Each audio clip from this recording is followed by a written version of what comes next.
You're listening to the Author Stories Podcast, bringing you the story behind the stories and the storytellers. Margaret White, Terry Brooks, Sheena Kamal, Matthew Quick, JT Ellison, Walt D. Williams, Brad Thor, Corey, Dr. O, Brandon Sanderson, Robin Mom, Ernest Klein, Jim Butcher, Sherwin Harris. Visit hankgarner.com for archives of all the shows. Today's guest is David Bell.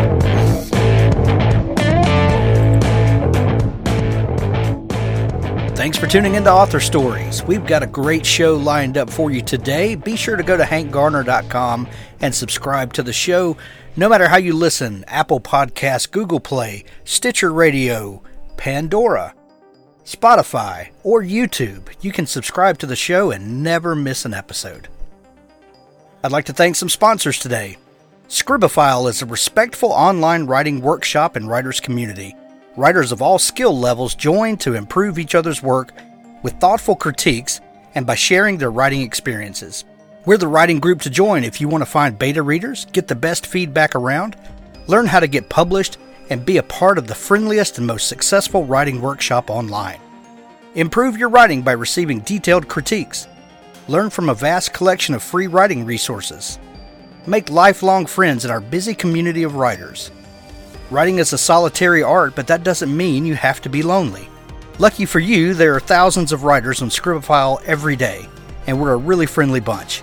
You've never seen a writing group like this one? Join Scribophile today at scribophile.community. Business Essentials for Writers: How to Make Money in an Ever-Changing Industry by James Nettles.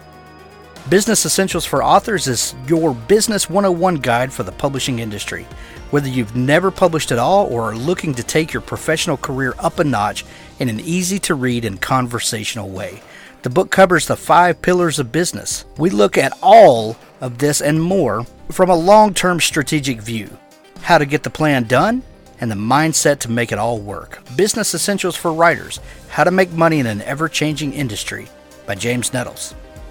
Both Sides of the Law: The Casper Halliday NYPD Series, Book 1 by Nathan Roden.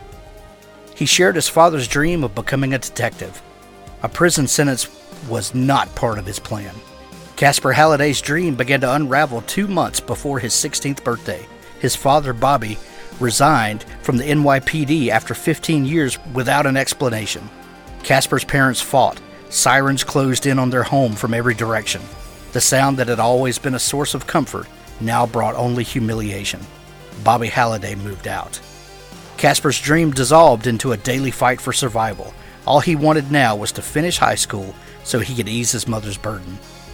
On his 17th birthday, in the throes of depression, Casper made a bad decision.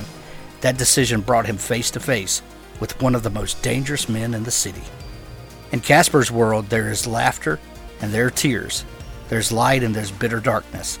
There are improbable friends and unspeakable enemies. The Casper Halliday NYPD series launches with the most unlikely of beginnings. Read Both Sides of the Law today. The ebook edition includes a sneak peek of Ghost Man, Book 2 in the series. For the Words is a unique writing motivator unlike anything I've seen.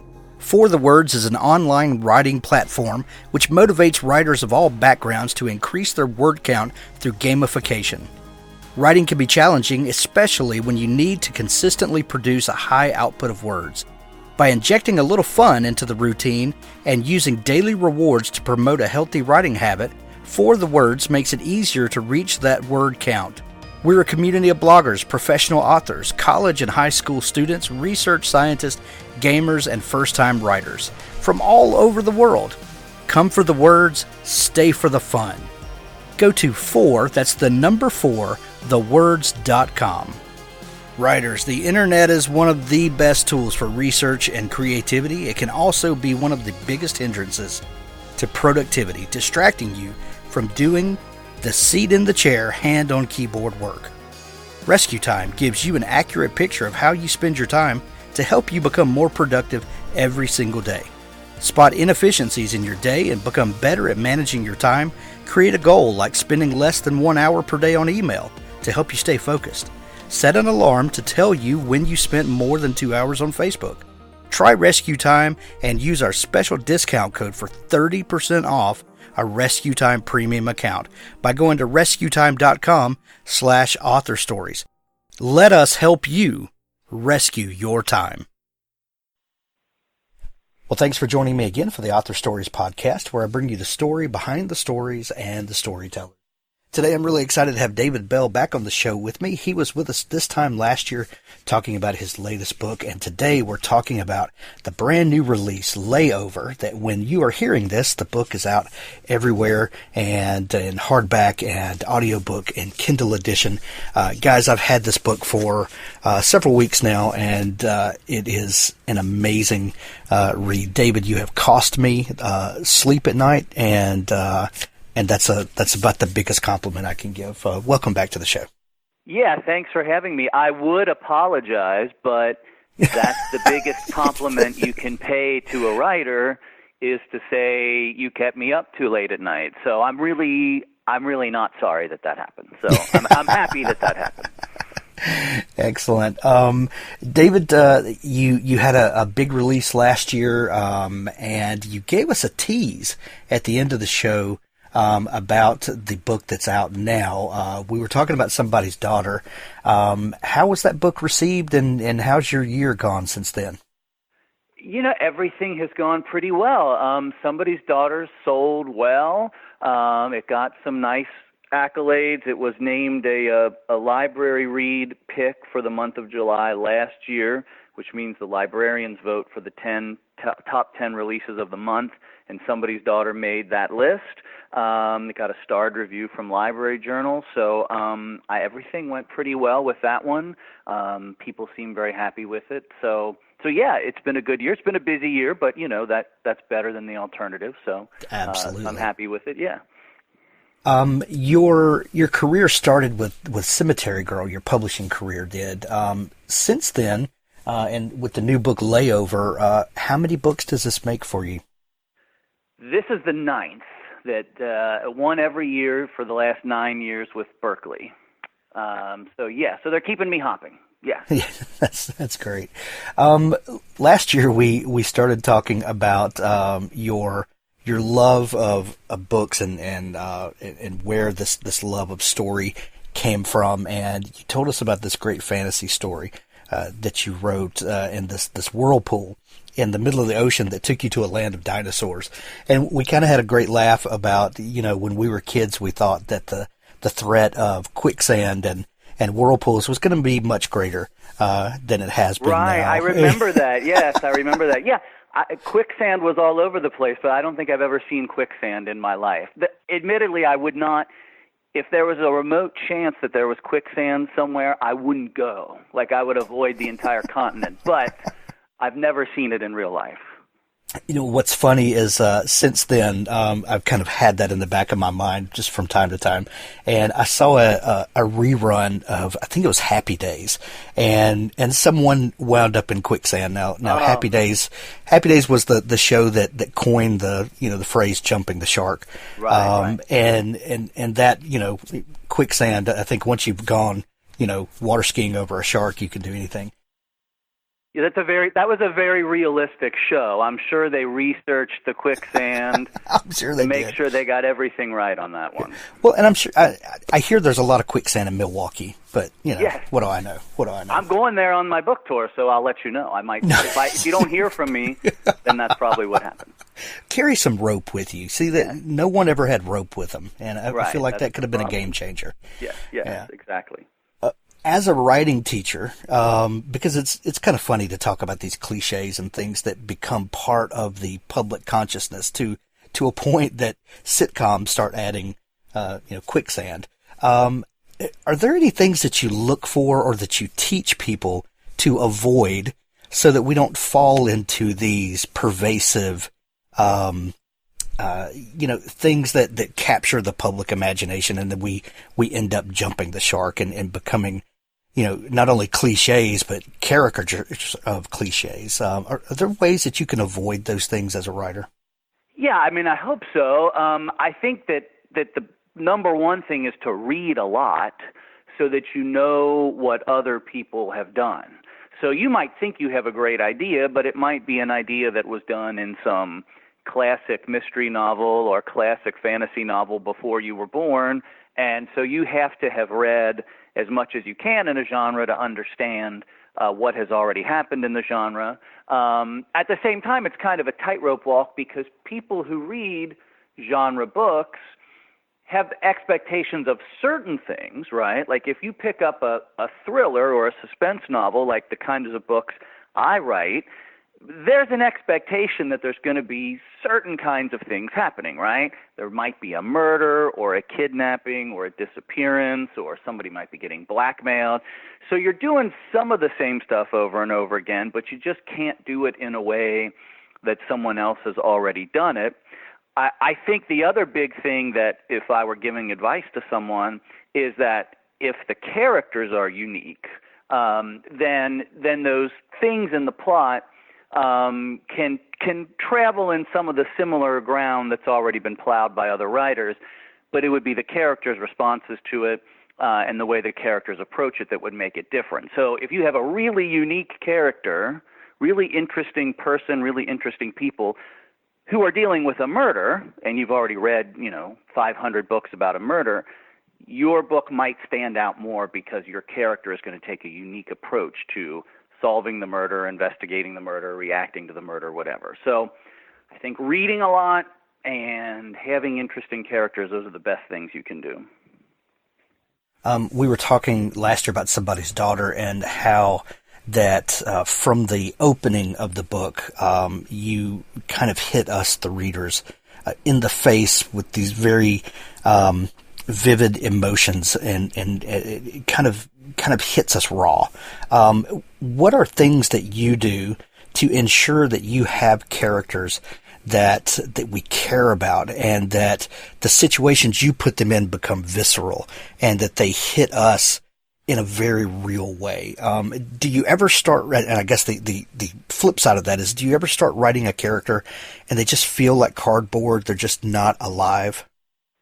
Well, certainly. I mean, I think when we're first thinking of characters and thinking of situations, then characters can be two-dimensional, or maybe even one-dimensional. They just have one dominant trait. You're saying, I want to write a story about someone who is jealous. I want to write a story about someone who's dealing with grief, whatever. And then that's just one dimension. What you have to do as a writer, whether that happens before you write or it happens in the revision process, is you have to say, okay, I need to add the other dimensions to this character. So sure, this might be a person who's dealing with grief or loss or something horrible, but maybe they also enjoy playing in a recreational softball league on the weekend, or maybe they go out to their garage and they brew beer, for fun, or, whatever. So you have to have all those dimensions to the character, because obviously, I'm not saying anything, I'm not reinventing the wheel here. Human beings are multidimensional. So, I mean, in the midst of grief, you can find something to laugh about. In the midst of joy, you can find something to be sad about. So I think it's just a process of building all the parts of a character. What are the good things they do? What are the bad things that have happened to them? What are their hobbies? What are their memories? What was childhood like? And then you start to get to a three-dimensional character. Gotcha. When you're starting a new book and you have a completely blank slate, what is the first thing that usually comes to you? Is it a character? Is it maybe a headline that you've read? Is it the idea of a plot point? What's the kernel? How does it usually start taking shape for you? I mean, it happens all different ways. Sometimes it might be a news story that gets me thinking about something. Sometimes it might be something that has happened to me that I've observed, or that has happened to me, or that I've stolen from one of my family members or friends or something like that. I try not to tell them that I'm doing that. Or it might just be a situation. It might just be, what would happen if a person was in X situation? Where would you go from there? I mean, it's. I've probably said this before. It's kind of like when you're little kids and you play make-believe and imagination, and you just say like, oh, what if we're on a pirate ship? What if we're sinking in quicksand? Whatever it is. and then you just go from there, and a story kind of falls out of that scenario. And if it's a scenario or a situation or a character or an emotion that I can't stop thinking about, if say something comes to mind and then a few weeks later or a month later I'm still thinking about it, then chances are that's a good idea to pursue because it's stuck in my brain somehow. There are lots of ideas that pop into my brain, and I think about them for a few minutes, and I think, well, that's ridiculous. That's not it, right? And then it goes away, and I never think about it again. But the ones that stick in some fold of my brain are probably the ones that are worth pursuing. As someone who teaches creative writing, there's there's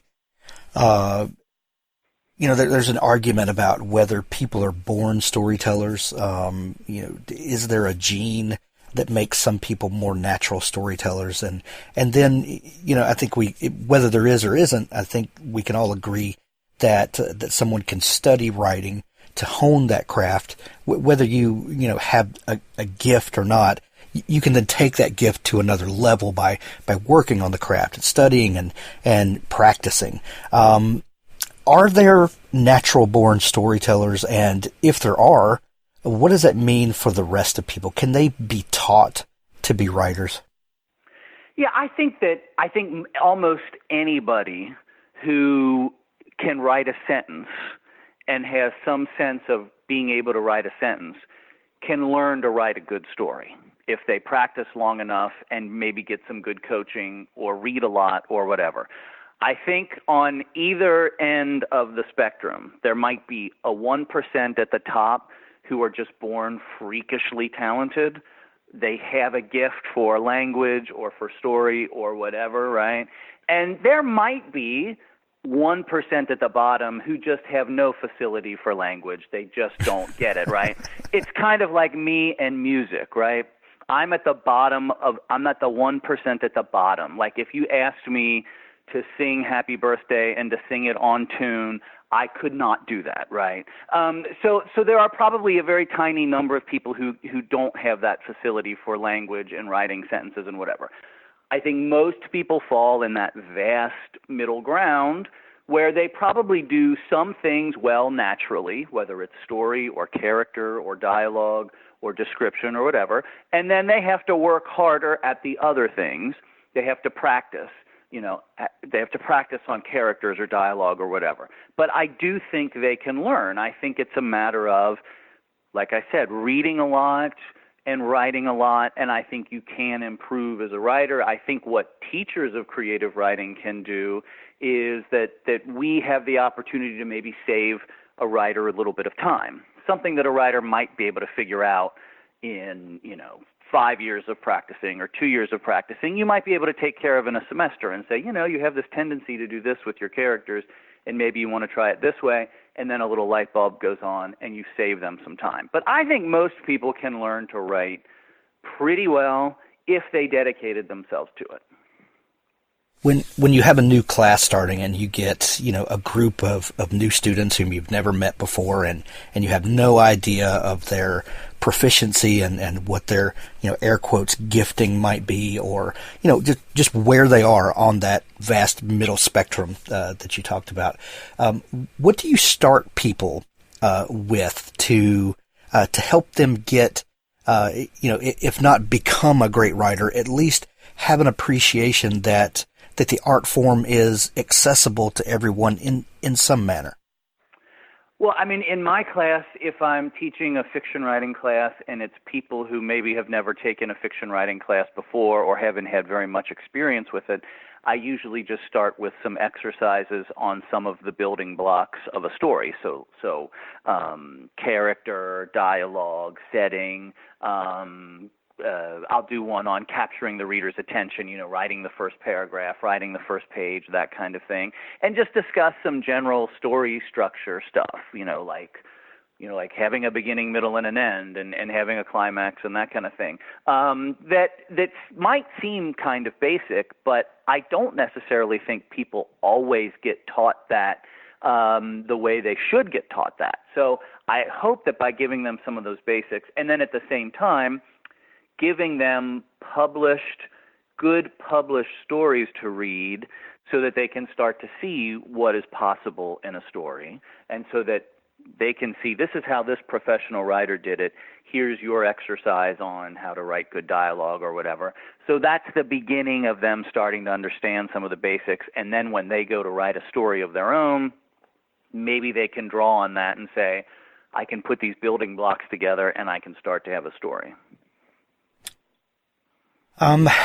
The genesis of a story, I know we talked about it just a minute ago, and kind of what seems to come first.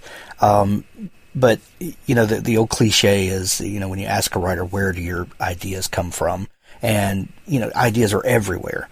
But there's something about that great idea that rises above the rest and can become a golden idea.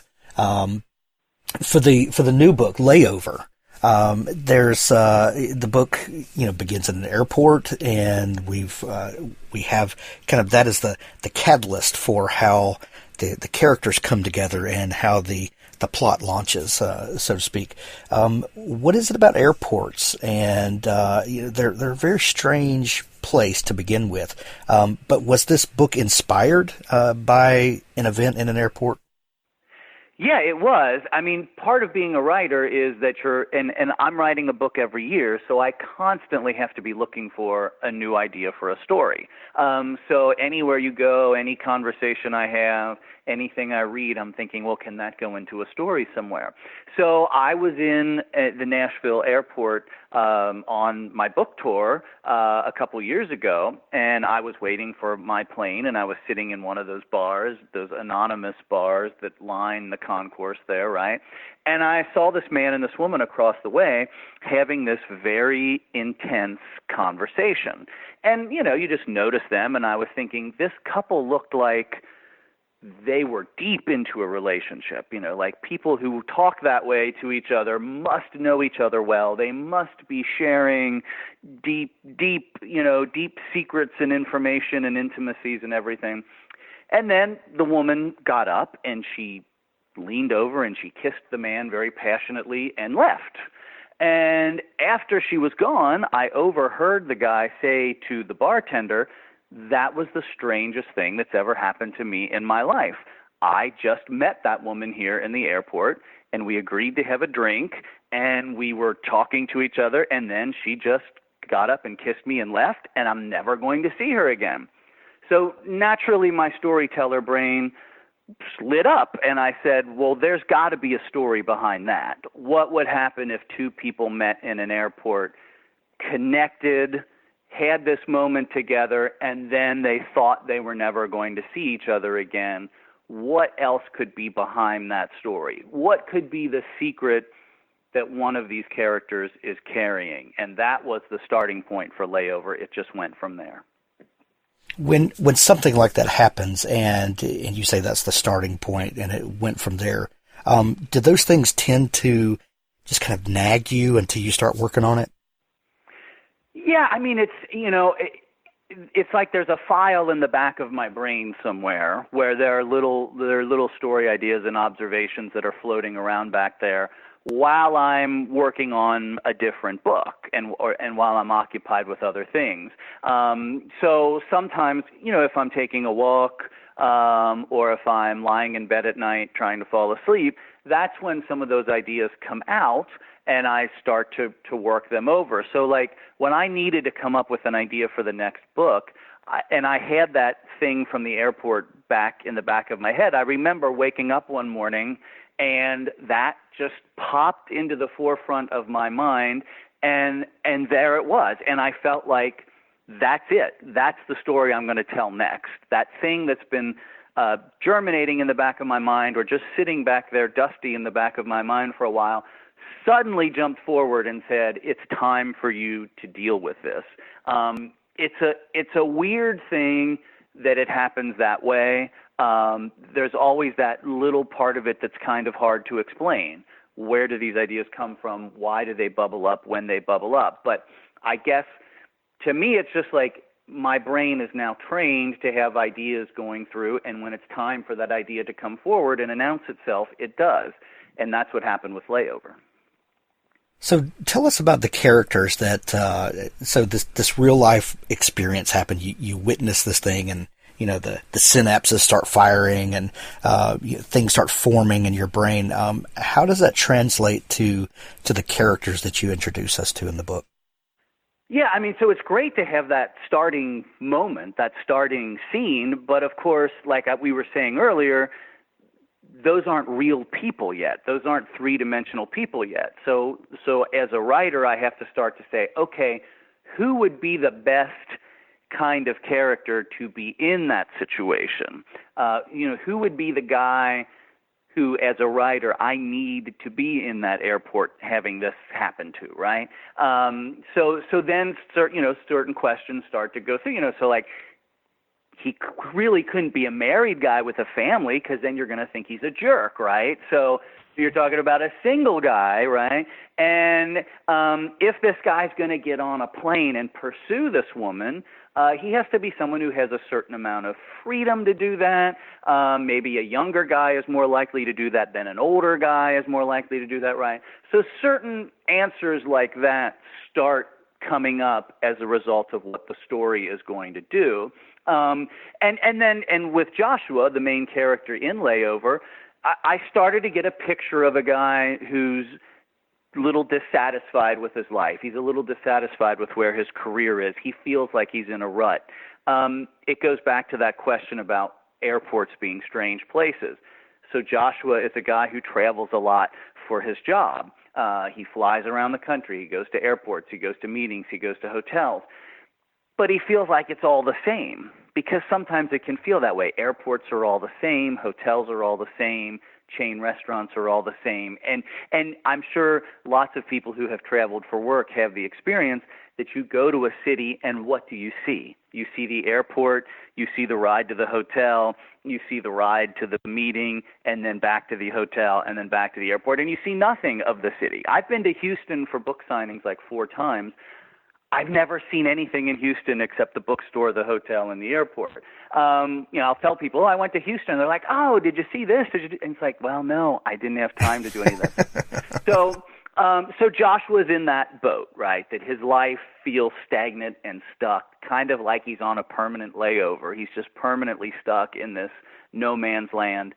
When he meets Morgan in the airport, something is let loose, and now he has a reason to change his life. So I needed a guy who was looking for a reason to change his life, and then he found it.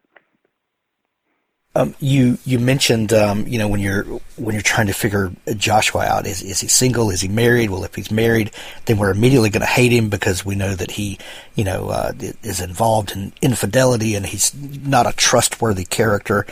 And those things are important to feel right off the bat.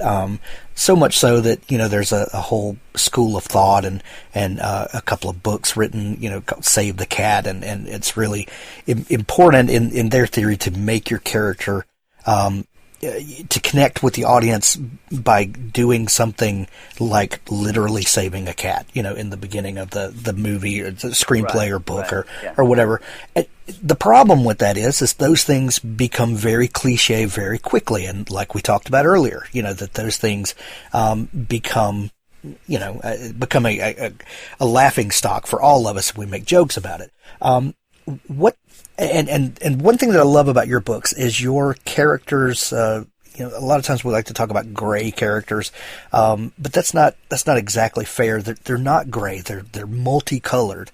They're all over the place. And with the character Morgan, who we haven't really introduced yet, but they're secrets, and we all have secrets, and we have these things that we don't want to come to the light of day, and which makes us human, that we have a varied experience. And how do you bring that varied experience to the reader, so that we still connect with the characters? We want to root for them.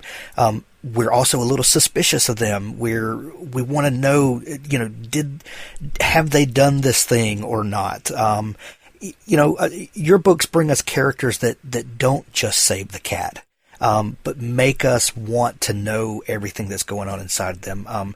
how do you balance that? How do you make believable characters that are not just cookie cutter, the things that you just can pull out of a writing manual? Yeah, I mean, it's tough because there's a lot of pressure to want to make characters be likable. And I understand that readers want to read about characters who they care about and understand. Sometimes that gets conflated with likability, because sometimes the best characters are not necessarily likable characters. I mean, Hannibal Lecter is a great character. You don't really like him, but you are You're not rooting for him. Right. You're fascinated by him. I mean, Darth Vader is a great character, but you don't always like him, right? But you're kind of, when he's on the screen, you're fascinated by who this person is.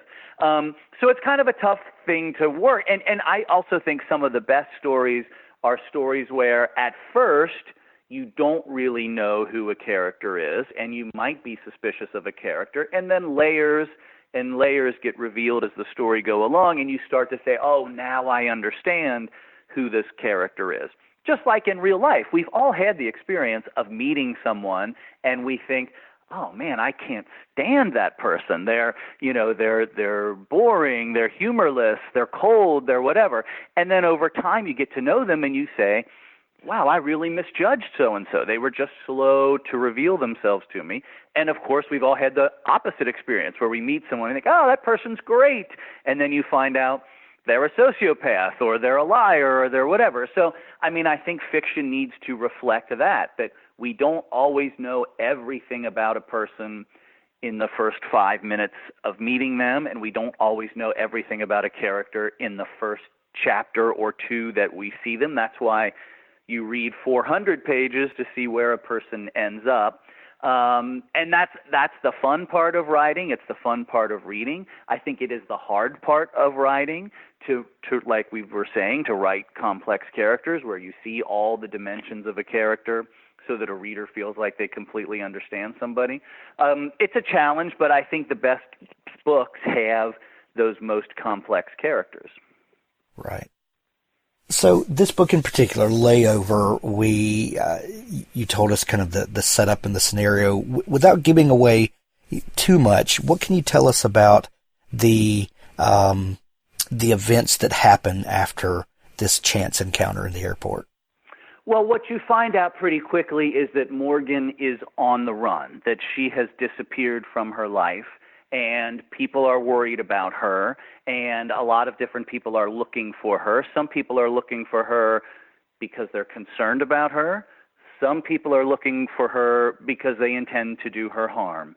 And Joshua gets caught up in that. Joshua is the everyman, the ordinary guy who finds himself in over his head as he tries to find out more about this woman who he met in the airport. And so that's really what the story is about. It's really unraveling the mystery of Morgan. What did she do that put her in the airport that day?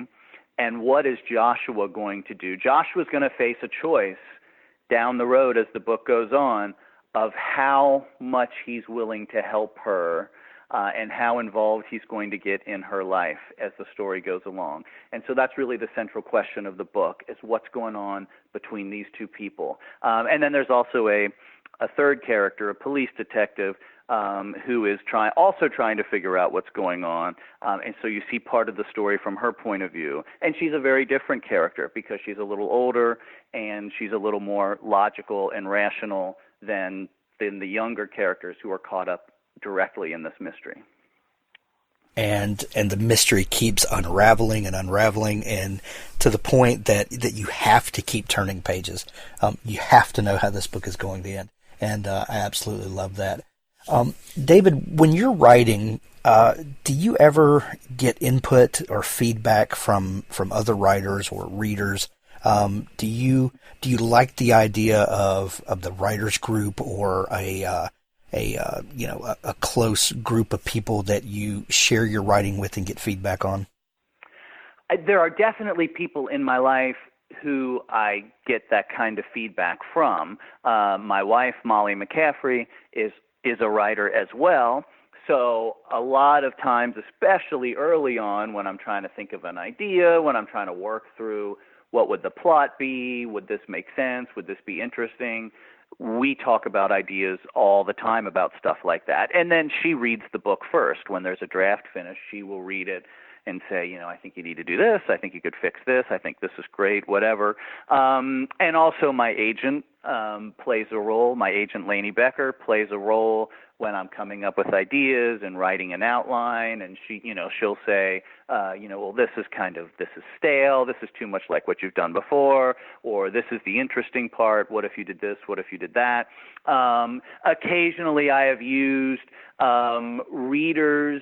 It's been a couple books, but when I wrote Bring Her Home, which came out a couple years ago, I had a friend read the book who was just a reader, not a writer, but someone who reads a lot, because I just wanted to have someone like that who was just going to read the book as a reader. Not the way an editor reads, not the way an agent reads, not the way another writer would read, which is different, but just the way a regular reader would read. So I have done that on occasion just because I think that's valuable to know what someone who's outside of the industry would think of that. So yeah, I think it's essential for writers to get some kind of advice, input, feedback, something from someone else who's objective, who's going to tell you the truth. I don't know how you could do it without having that happen. I've also seen, and I absolutely agree with you there, that you need to get some insight from people on the general scope and things sometimes. But I also know some people that share almost chapter by chapter with a writing group. And one thing that I notice from a lot of those experiences is some of those people, and not everyone, but some of those people tend to never finish anything because they're constantly getting feedback from people that are not in the story like they are. And is there a danger in getting too much feedback from someone and just completely losing the thread of the story that you have in your head? I mean, I think there's the danger of having too many voices in your head, and I think that writers have to figure out what works best for them. So, for instance, I prefer to have an entire draft written before I go back and do any revising. I want to have the whole thing done, then I can go back and look at the whole thing. Occasionally you hear of writers, Dean Koontz is an example of this. He says that he revises every page as he goes. So he does not go on to the second page until the first page is perfect, and he doesn't go on to the third page until the second page is perfect. Now that would drive me crazy. I would feel like I'm never going to get off the first page, right? But how can I argue with Dean Koontz, who is clearly producing plenty of books? So, I mean, I think part of becoming a writer is figuring out which method works for you, what amount of feedback you want to get. Do you need to write the whole draft before you go back? Do you want to do it chapter by chapter, page by page, whatever? I agree with you that I would think that the danger is if you did it like Dean Koontz, like I said, you'd be just writing the first page for the rest of your life. I think it requires a great deal of discipline to be able to do that and go on to the second page. But some people can do it, I'm sure. Yeah. The new book, Layover, is out, available everywhere now when you're hearing this. David, I absolutely love this book. Your books each time seem to just become more and more of what I love about what you do. There's something in this book for everyone. If people are just learning about you, is there a place where they can connect with you online? Yeah, they can start at my website, which is davidbellnovels.com, and then I'm on social media. I'm on Facebook, Instagram, and Twitter, and it's just David Bell Novels at all of those places. So you can catch me one of those places. You can see where I'm going to be on the book tour. There are links to buy the book. You can sign up for my newsletter, all sorts of fun stuff like that. So yeah, I love hearing from readers, so get on there and send me a note, and I'd love to hear from you. We're going to send everyone to see you, David. We'll have a link to the book and your website and your social media in the show notes of this episode. Thank you so much for taking time to come back on the show. Thanks for having me on. I really appreciate it. Thanks for listening to this episode of Author Stories. Go to hankgarner.com to find all of the archives of the show, and be sure to subscribe while you're there.